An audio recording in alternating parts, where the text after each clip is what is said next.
Vídeo de hoje do canal do Nicola te fala sobre dois gringos que estão sendo contratados pelo São Paulo. Te atualizo também sobre José Martínez, que já está em território brasileiro depois de se ausentar por uma semana no Corinthians. Bora falar também sobre o Palmeiras, que venceu a disputa com clubes brasileiros e contratou uma das revelações do futebol paulista. Para completar, Gabriel Veneno prometendo mudar a história financeira do Galo, falou sobre um aumento salarial para Caio Jorge, Renan Lodge pode pintar no Vasco e essa especulação de Nino no Flamengo. O vídeo de hoje traz tudo isso e muito mais.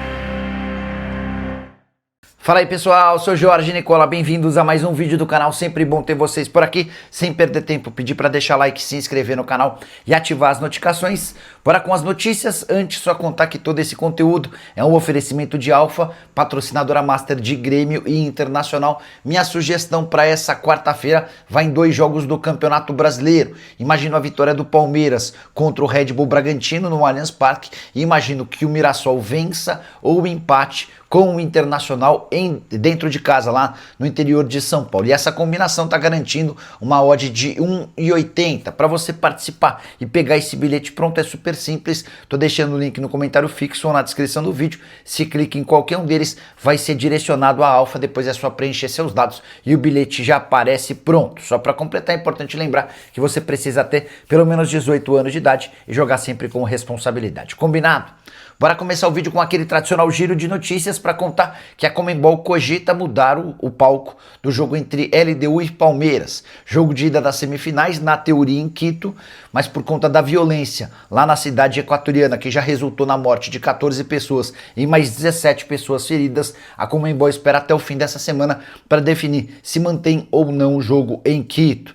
Já Bilal Brahimi, reforço do Santos, pode até ser relacionado para a partida contra o Corinthians na noite dessa quarta-feira, mas ainda não conseguiu agradar o técnico Juan Pablo Vojvoda. A verdade é que o novo reforço santista hoje está muito mais para não ser utilizado do que para ganhar alguns minutos.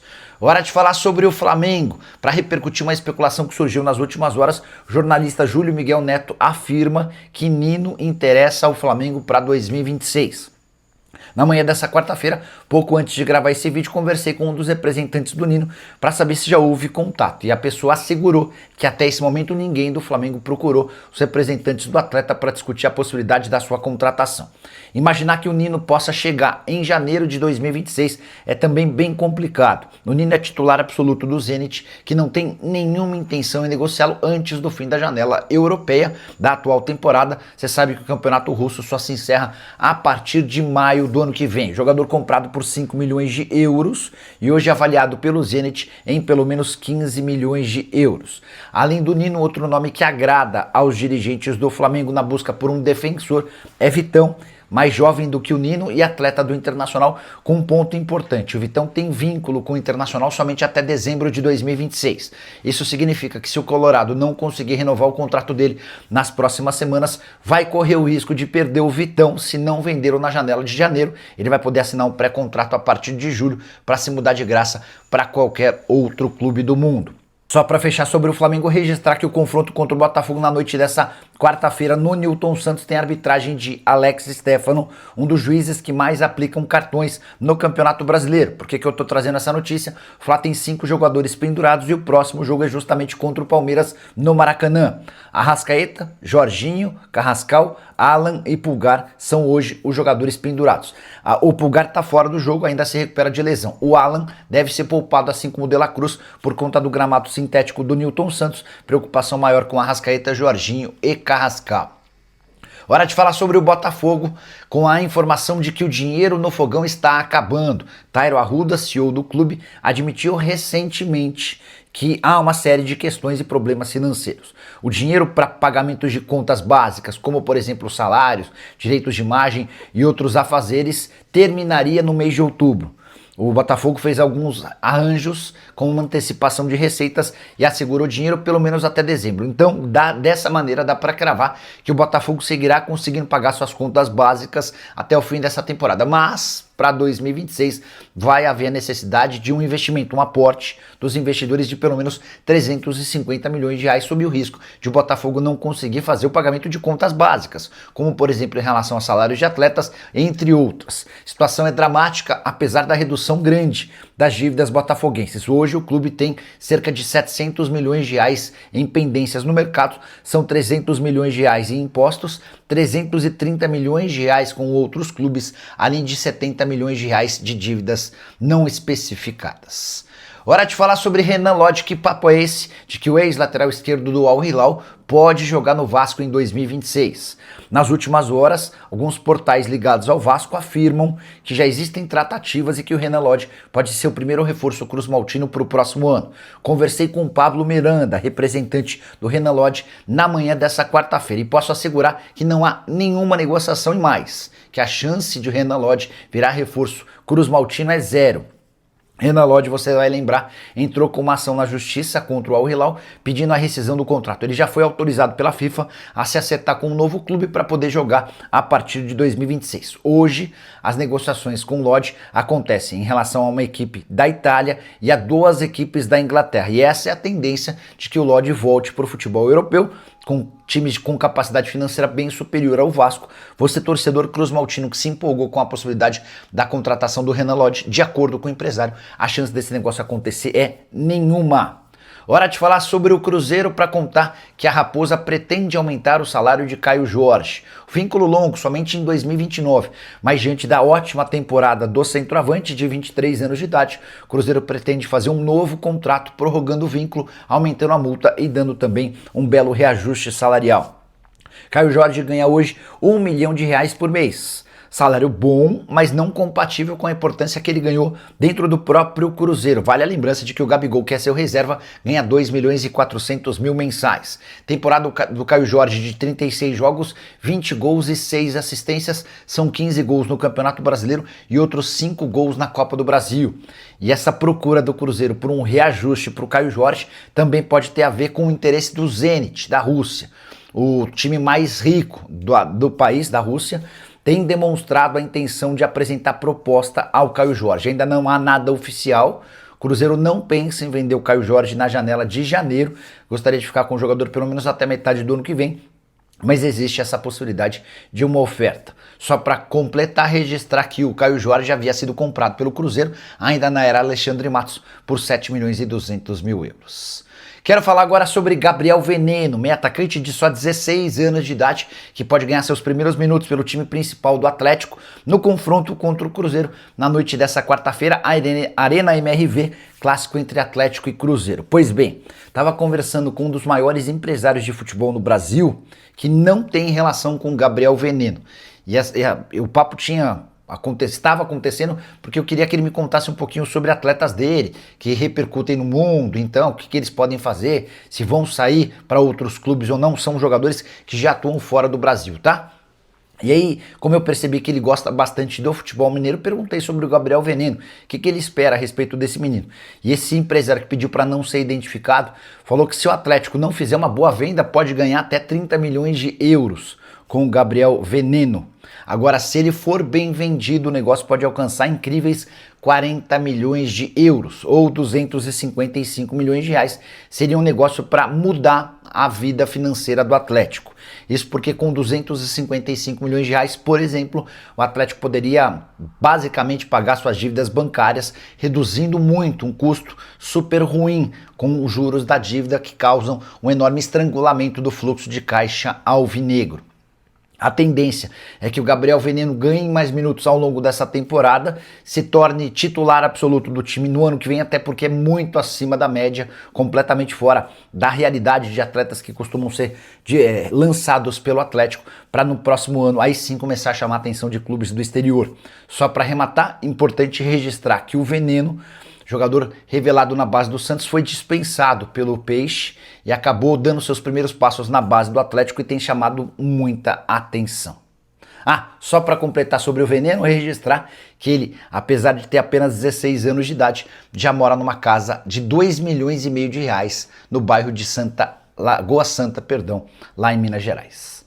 Hora de falar sobre o Palmeiras, que venceu uma disputa com outros 3 times brasileiros e contratou promessa do futebol paulista. Eu me refiro a Gabriel Silva, atacante de 18 anos de idade que pertencia ao Ibrachina. Jogador que no Campeonato Paulista Sub-20 tem 13 jogos e 4 gols.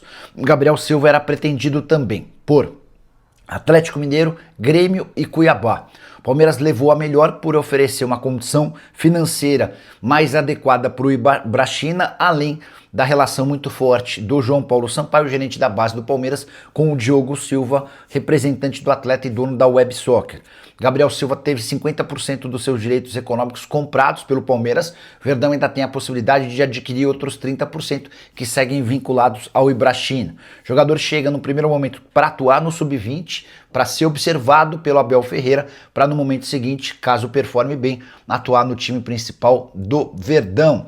Atleta que passou nas categorias de base pelos Bahia e tem enorme potencial. Só para completar e mudar de assunto, contar que João Paulo Sampaio, o gerente da base Alviverde, decidiu punir todo o time Sub-17, que não participará mais do Campeonato Paulista da categoria. O motivo da indisciplina não foi divulgado, mas a partir de agora é o time Sub-16 do Verdão quem disputará a reta final do Paulistão Sub-17. Bora de notícia exclusiva, queria contar para vocês que José Martínez, volante venezuelano do Corinthians, já está em território brasileiro. Ele desembarcou por volta da 1 da manhã dessa quarta-feira em São Paulo, depois de uma semana sem aparecer nos treinos. Só para lembrar que os jogadores do Corinthians na semana passada tiveram 3 dias de folga e se reapresentaram na quarta-feira. A partir daí, Martínez começou a faltar. Ele não apareceu nos treinos de quarta, quinta, sexta, domingo, segunda e terça-feira. O staff do Martínez assegura que os dirigentes do Corinthians foram comunicados dos problemas na quarta e depois na sexta-feira. E o que aconteceu? Queria contar para vocês em detalhes. O Martínez foi casado e teve um filho. Esse filho, inclusive, nasceu nos Estados Unidos, mas depois que eles se casaram, aí o Martínez se acertou com o Corinthians, a família até esteve um pouquinho em São Paulo, mas o Martínez se separou da esposa e a esposa e o filho voltaram para a Venezuela. Pois bem, o Martínez se reconectou com a esposa, eles voltaram a estar juntos. E durante a data FIFA, o Martínez foi até a Venezuela para resolver o visto da esposa e do filho, para que eles pudessem se mudar de volta a São Paulo. O Martínez alega que houve um problema com o visto do filho. Na teoria, era uma questão para ser resolvida em 2 dias, na prática, levou praticamente uma semana. Diante disso, e para não deixar o filho e a esposa sozinhos lá na Venezuela, o Martínez quis acompanhar toda essa trajetória e desembarcou à 1 da manhã dessa quarta-feira em São Paulo. Vai se reapresentar ao elenco para pedir desculpas ao técnico Dorival Júnior, aos outros jogadores e à diretoria. Contei para vocês que a decisão, a intenção do presidente do Corinthians é de multar o Martínez, a maior multa dos últimos tempos lá no Timão. O Osmar Stabile entende que houve uma enorme falta de respeito com o clube diante de uma semana de ausência. E a tendência é que ele perca pelo menos 25% dos seus salários por conta dessas ausências. Conforme forem surgindo novidades, vou atualizando vocês sobre o tema, beleza? Quero falar agora sobre o São Paulo, que contratou 2 grandes promessas internacionais. São Paulo acaba de fechar contratações de um africano chamado Ridwan Mohamed e de um jogador da Guatemala chamado Marvin Alexander Ávila. Esses jogadores foram identificados pela equipe de scout de Cotia. A partir daí o São Paulo começou a negociar através do diretor de futebol da base, o Douglas Schwartzman. Os atletas serão reforços do São Paulo assim que completarem 18 anos de idade. Eles ainda não chegaram à maioridade e não podem virar reforços do tricolor em Cotia. Há necessidade para mudança de atletas para outro país de que eles completem 18 anos de idade. Mas o acerto entre o São Paulo e os clubes que detêm os atletas já foi feito. São Paulo vai pagar uma compensação financeira aos 2 clubes para ter o africano e o guatemalteca, e eles serão reforços assim que completarem 18 anos de idade. São Paulo fez uma grande pesquisa pelo mundo e entendeu esses 2 como alguns dos mais promissores entre aqueles identificados. Só para completar, registrar também que Douglas Schwartzman está em Recife, capital do Pernambuco, para negociar últimos detalhes da contratação de um jogador do Náutico. O nome desse atleta segue sendo mantido em sigilo, trata-se de um jogador que já atuou no principal, nesse momento voltou para a base e o São Paulo está o contratando, comprando com direitos econômicos para que esse atleta possa performar na base e virar reforço do time principal no futuro não tão distante. Curtiu o vídeo? Não esquece de deixar like, se inscrever no canal. A gente volta assim que pintar notícia. Comente também sobre o que quiser. Valeu, abraço, tchau.